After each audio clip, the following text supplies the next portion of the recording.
또 이 겁이 나고 두려우니까 하지 말아야 할 일까지 막 하고 있습니다. 직원들 가방까지 검사한다고 합니다. 뭐 그다음에 부조리한 어떤 그 증거들이 있는가도 단속하겠지만 이 그동안 또 어떻게 했길래 이렇게 가만두고 있다가 지금 와가지고 그냥 이 공무원들의 사생활까지 이렇게 탈탈 털고 그동안 이 구중궁궐에 갇혀서 현실 감각을 잃어버리고 있다는 것이 이번에 다 증명이 된 거죠. 자, 구중궁궐 얘기까지 나왔습니다. 대통령이 구중궁궐에 갇혀 있다. 앞서서 또 자유한국당이 대통령을 방콕 대통령이라고 또 비판하기도 했었는데 약간 뭐 일맥상통하는 것 같기도 하고요. 이게 근거가 뭡니까? 어떤 이유에서 이런 얘기들이 나왔습니까? 지금 자유한국당 박성중 의원의 주장으로 볼 수 있는데요. 여의도 연구원과 함께 조사한 결과인 것 같습니다.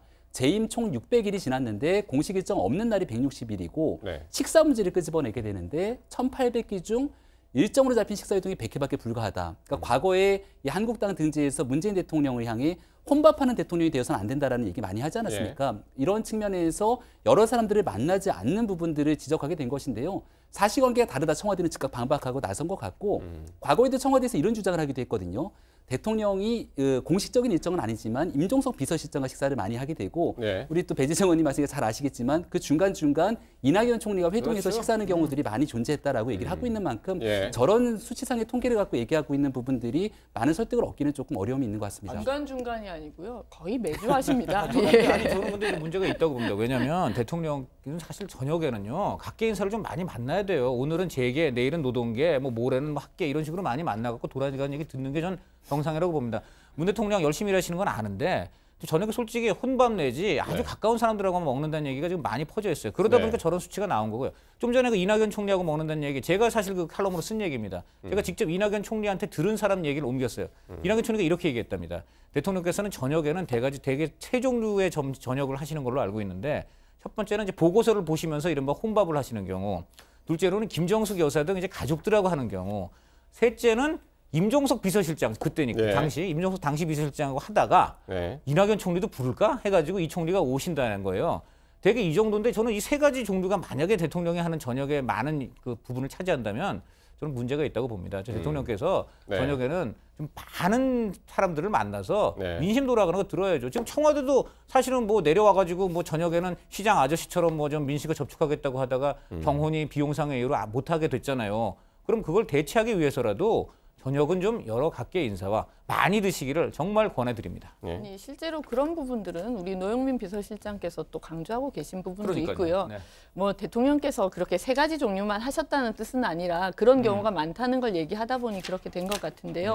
저도 좀 더 이 교육의 범위를 넓히고 많은 분들의 목소리를 듣는 것은 맞다는 것을 전제로 하고 말씀을 드리면 그런데 이 자유한국당 뭐 여의도 연구소하고 박성중 의원이 공식적으로 이렇게 되어 있는 일정만 보고 뭐 북한과의 만남이 뭐 북한 관련 만남이 뭐 경제 관련 만남보다 몇 배가 더 많고 이런 식으로 얘기한 거에 대해서는 저는 좀 진짜 문제 제기를 하고 싶은 거예요. 정말 맞는 말씀이에요. 뭐냐면 우리가 2017년 가을 겨울로 한번 돌아가 보시자고요. 전쟁이 날까 얼마나 우리 온 국민이 떨었습니까? 그때 그 계속해서 미사일 발사하고 핵실험하고 이럴 때 아 진짜 한반도에서 전쟁이 나면 어떡하나라는 걱정을 했었고 당연히 북한 관련 일정이 많을 수밖에 없는 상황이었죠. 전쟁이 나면 경제가 있을 수 있습니까? 대한민국 전체가 초토화될 그런 이제 위기 상황일 텐데 그런저런 것들을 전혀 고려하지 않고 저렇게 보이는 데이터만 가지고 뭐 빅데이터 분석을 했다. 이렇게 하는 것은 맞지 않다고 생각합니다. 정말 지금 저거 100번 공감하고요. 그러다 보니까는 왜 그러면 공개된 데이터가 적다 보니까 추상적으로 무슨 공개 회의 몇 번 했다 이런 식으로만 나오잖아요. 문 대통령 공약이 뭐였습니까? 대선 공약이 정말 본인은 박근혜 대통령 7시간 그런 논란 그런 걸 보더라도 대통령의 일정을 투명하게 공개해서 논란 자체가 없게 하겠다고 아주 강조하셨어요. 그러나 솔직히 말해서 일본 총리 예를 들겠습니다. 여기 보면은 제가 중앙일보에 난 기사인데요. 6시 33분, 12월 21일 4시 3시 14분 무슨 일본 외무성 차관 국가안보실장 불러가지고 몇 시까지 어떻게 대화. 근데 6시 33분 일본 니케이 경제신문 회장하고 무슨 호텔에서 만나서 9시 20분까지 저녁 식사. 그리고 이런 식으로 아주 자세히 나옵니다. 일본 국민들 지금 아베 총리가 어느 호텔에서 피트니스 운동하고 무슨 미용실에서 머리 깎고 다 합니다. 왜? 그렇게 좀 알겠습니다. 투명하게 공개해. 저는 문 대통령도 그렇게 투명하게 공개했으면 아니 저런 식으로 일정하게는 그런 말씀이 맞지만 네. 사실은 우리 한국의 상황은 여전히 일본에 비해서는 특수한 부분이 많이 국가, 있지 지금 않겠습니까? 국가 그럼요. 정리를 안보가 하겠습니다. 사실 이제 원래 위협받을 수 있는 아, 근데 상황이라는 것도 저는 아니, 가만히 좀 북한은 돼야 위협 된다고 없다면서요. 예, 북한 주적 생각합니다. 아니라면서요. 그러니까 방콕 대통령이라고 이제 자유한국당에서 지적한 부분에 대해서는 이제 전체 공개된 대통령 일정 중에 75%가 청와대에서 이루어지고 있다.